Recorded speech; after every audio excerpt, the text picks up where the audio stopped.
Hi there, and welcome to this video looking at the baseline systems we've put together for the Cadenza Grand Challenge for ICASSP 2026, which is about predicting lyric intelligibility. My name's Trevor Cox from the Cadenza team, and you can find out all the details for the challenge and enter it at cadenzacchallenge.org or by following the QR code in the top right corner.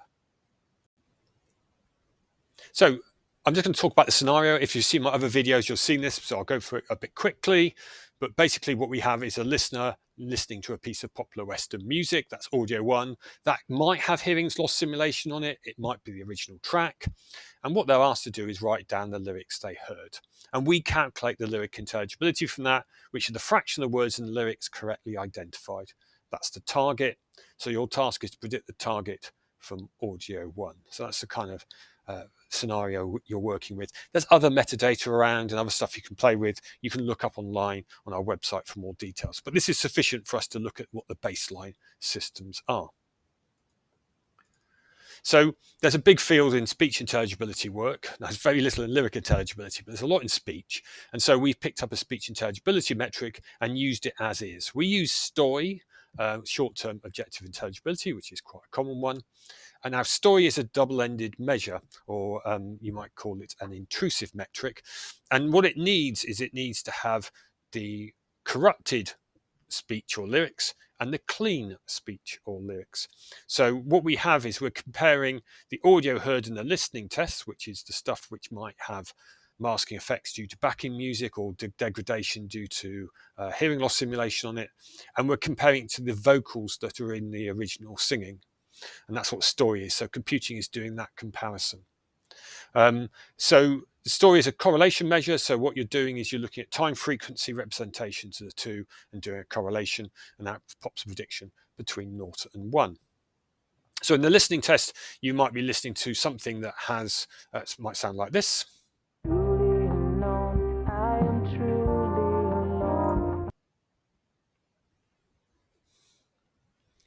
That all sounds a bit muffled and terrible because it's got hearing loss simulation on it. And then we're going to compare it to the vocals alone. Now, the vocals alone are estimated from the original track without hearing loss simulation. So we take the track without hearing loss simulation, that's called audio 2. That sounds a lot better. We apply music source separation to then get the estimated vocals. So that's the kind of process, and we call this non-intrusive because actually for this use both audio 1 and audio 2 are given kind of within our scenarios. So that's our measure we're using, and we've got the baseline which you can download and use. Now we made no real adaptation for music there, so there's quite a few things you could think about refining, and there's refinements of STOI itself. There's eSTOI and others as well. There's even one called Sing Adapted STOI. If you follow the QR code you'll find the paper there, and there's other speech intelligibility metrics that you could also look for, things like ICASSP, hearing aid speech perception index, or you could even look for a speech quality index. So there's quite a lot of techniques out there doing something similar. You have a reference, you have the processed lyrics, or in this case the mixed lyrics, and then you're basically comparing the two in some way. Now, the only adaptation we really made for music, I guess you might call it adaptation, is that we have a logistic fit in there. So STOI does this correlation, gives you out this number between 0 and 1, and then you fit it to the listening data, which also between 0 and 1, using an S-shaped curve. It's kind of commonly done in speech intelligibility tests, and that was done on our training data. So I suppose there's a little bit of adaptation to our data, which is musical data, so there's a little bit there. The other thing we do as well is we obviously, with music, we're listening to with both our ears, and what we've done there is we've used the better ear model. So in speech, when you're listening to speech and noise, you tend to favour the ear where the signal to noise ratio is better or the speech is clearer, and the same is true in music. So you tend to favour the ear where the lyrics are clearer. So we calculate STOI separately, left and right, and take the biggest value, and that gives us slightly better results. So looking at what STOI can or cannot model, and then we'll look at how it does behave. So hearing loss simulation, which you heard there, is a mixture of things. So it's a dynamic range compression in different frequency bands going on. That means you get attenuation at high frequency, some compression. You also get distortion artifacts, depends on the music a bit, getting added as well. Those are kind of degradations that you could imagine a speech model dealing with, because they're kind of the degradations that people interested in speech modeling might be interested in, because they're kind of fairly standard signal processing. Also, it's true of energetic masking. The fact the accompaniment might get in the way of hearing the lyrics is again something which all speech intelligibility metrics are kind of designed to deal with. There is a difference probably in the fact that the other instruments that's kind of different to sort of kind of typical noise that you might deal with speech intelligibility. So, they're rhythmically, harmonically related to the singing. They're also covering a slightly different frequency range. So what we normally deal with when worrying about background noise, like speech-shaped noise. So STOI has potential to model those, but may not be optimal for those particular cases. But there's something I think it should be able to deal with a little bit anyway. What we know that's from the outset STOI might struggle with is the fact that there's sound engineering on the vocals. So you've got things like harmonizing of backing singers, double tracking, reverb, compression, auto tune. There's all sorts of processes that people put on vocals when they record them in the studio. It's very rare for vocals to be used anechoically in a popular music track. So you can expect all those things, not all of them, but some of them, to appear on the vocals, and they can affect intelligibility, but they can also affect how STOI behaves, because STOI was not developed to deal with this sort of kind of signal. And in that sort of picture I showed you of how the system works, the extracted vocals we get, you can hear these effects on them. So that's something which we might imagine STOI struggling with. And also unclear singing. So if you do a speech listening test, a lot of the time people are talking quite clearly, and the sentences are read out in a nice clear way. Singing, it is pretty common for singing to be sung in a way where the lyrics are hard to understand. You can look up funny examples of misheard lyrics online. They're quite a popular thing. So unclear singing is really quite common. So that's something that STOI won't do anything with. You could have vocals very prominent, but the way the singers actually said the lyrics sung the lyrics, makes them unintelligible. So let's see. You will see the correlation on the website. Here's what a graph looks like of STOI along the horizontal axis, and along the vertical axis we've got intelligibility or correctness. The different colors are hearing loss models, but that for this graph doesn't much matter. And I just want to highlight a few cases, picking up on the last comments. So up here we have cases where you can see correctness or intelligibility scoring is all 1, so going horizontally. So all the people in the listening test were clearly getting the lyrics out of them, but STOI is all over the place for those. Those are a mixture of different predictions. Let's hear one of those which is kind of in the middle. You're not as good as you think you are. You're not as good as you think you are. So that's really nice and clear sung. I mean, everyone probably can get those words pretty easily. So it doesn't surprise me the panel got them. So what's going on with STOI? Why didn't it give a high score? I think this is where the vocal processing is coming in. So if we listen to the extracted vocals in this case. You're not as good as you think you are. Now, I don't know how well that's coming down the YouTube line, but there's clear reverb and some double tracking on that, and maybe some other effects as well. So the vocals on that track are not clean anechoic vocals. And that may be why STOI is falling over in those cases. If we look at the other case down at the bottom here, so you can see there's whole, again, naught meaning that people couldn't get any words correct in the test, and yet we're getting quite a wide range of STOI values. What could be going on here? Well, let's listen to an example. I'll even let you sneak a I'll even let you sneak a Now, I probably should have queued you up to, I challenge you to try and get the words out there. I've heard it quite a few times. There may be the word sneaker in there if you're really lucky. So that's an example of, yeah, okay, the prominence of the vocals means that STOI isn't right down at 0, but actually people can't get the words because the singer isn't articulating it clearly. So that's kind of STOI, one of our baselines, and some of the issues, and hopefully, motivating some interesting things to look at. On to the second baseline then, which uses ASR, automatic speech recognition, particularly the whisper model. And what we take is the audio one, which is the audio heard in the listening tests. We pass that through whisper. That gives us a text transcription. And then we compare that to the ground truth, and we can work out how many words it got correct after some text normalization. And then we can fit it to our listening test data for the training set. So the baseline isn't adapted for music. We are using Whisper kind of as is. If you want to know the settings, you can look it up on the web page where the baseline is listed. Now, ASR's approach for speech intelligibility has become more popular in recent years. If you want to look up papers, you could, for example, look at the Clarity Challenges. CPC3 ran this year, and that QR code will give you a link to the workshop there. And you'll see people, some of the top teams, using ASR models to predict speech intelligibility in that case. They don't tend to be going and predicting the text, right?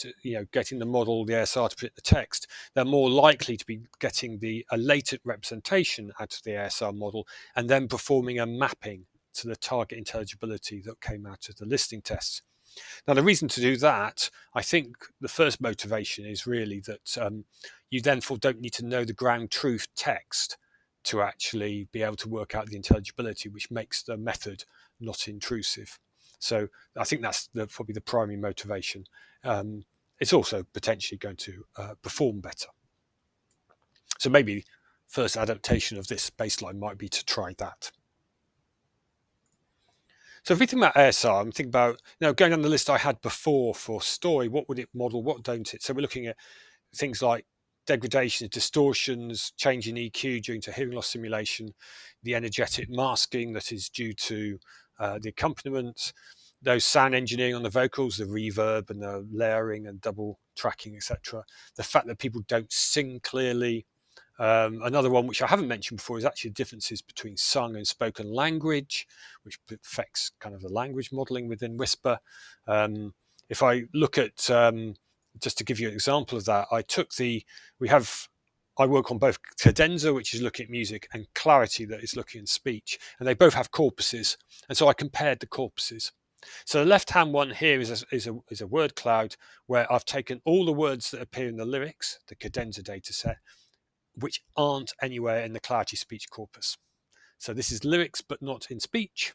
And the right-hand side is the other way around. So I took all the clarity corpus and stripped out all the words that were in lyrics. So this is words we get in our speech corpus, but not in our lyric corpus. And you can see some sort of kind of differences here, I guess. Things like yeah, gonna, wanna, gotta, ain't. When people sing, contractions are really common because that's how people sing. Whereas in our speech data set, which is used for intelligibility testing, you can see the language is generally a lot more formal and actually longer words, for one thing. So the languages are different between speech and singing. I suppose not a surprise, but there we are. There's a demonstration. So if we go back to the question, what could ASR model? A lot of these ones from 1 to 5 really depend on what the training data is used for the ASR. So you could imagine there might be some unclear speaking in the Whisper data training set, and we don't actually know what it is. Would there be a lot of unclear singing? I don't know. It's got a language model embedded in it. Is that based around speech, or is it based around singing, or is it based around a mixture? So I would imagine that Whisper is not a great match for lyrics entirely, and therefore there's revisions that could be done. And if you wanted, you could look up, for example, papers on automatic lyric transcription who have had to grapple with this kind of problem for inspiration about things you might try. So let's look actually how Whisper performs as a metric. So we have along the bottom our metric, the Whisper metric, going from 0, unintelligible, up to 1, completely intelligible. And then we have correctness, which is our score in the listening tests, going from 0, unintelligible, up to 1, they got every word. So what we have here is, if you look at things like the root mean square error and the correlation coefficient, the Whisper metric is doing much better than the STOI in both those cases. So it is a better kind of way of doing it than the original STOI.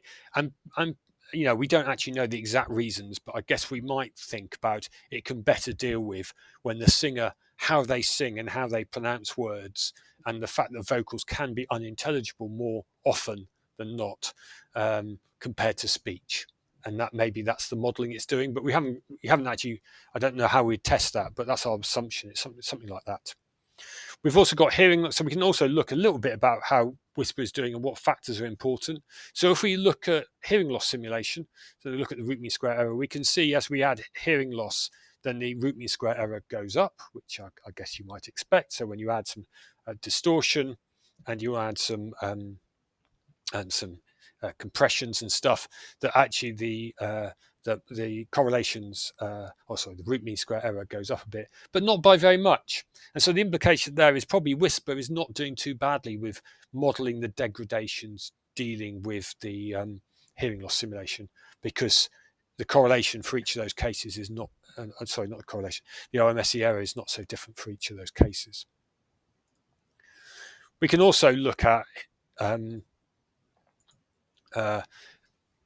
looking at how important is the energetic masking coming from the accompaniment. So we have Whisper on the left, which is of the mixed music. So that's the baseline I just described earlier on. But we can also apply Whisper to the estimated vocals. So these are, take the audio, which might have hearing loss simulation on it, audio 1, extract the vocals and see how well that does. So there's no accompaniment on the right-hand side. There may be some factors due to if the musical source separation isn't perfect, but these are pretty good nowadays, actually. And what we can see, it's quite small to see, but we can see the correlation coefficient drops from 0.6 for the mixture to 0.56 for just the vocals. So we can see that, with the mixture you get a better estimation, but it's not a huge change. So that kind of implies that that the energetic masking coming from the accompaniment is important, but maybe it's not the most important factor. Probably more important than the hearing loss model in terms of performance of Whisper, because of the change. So you could play around with some of these factors to see what kind of is really important out of that my list of 5. Maybe there's other things you've also missed and thought about. I've missed and you've thought about. So I hope you found that interesting, just to give an overview of the baseline. It also shows a little bit about some of the challenges you may face. Go to condenserchallenge.org to find out more about all the data, look at the other videos, and you can download the data and actually start having a play, and join our Google group. You'll find a link on our website, and there we post new information and new videos as we make them. You can just follow that QR code.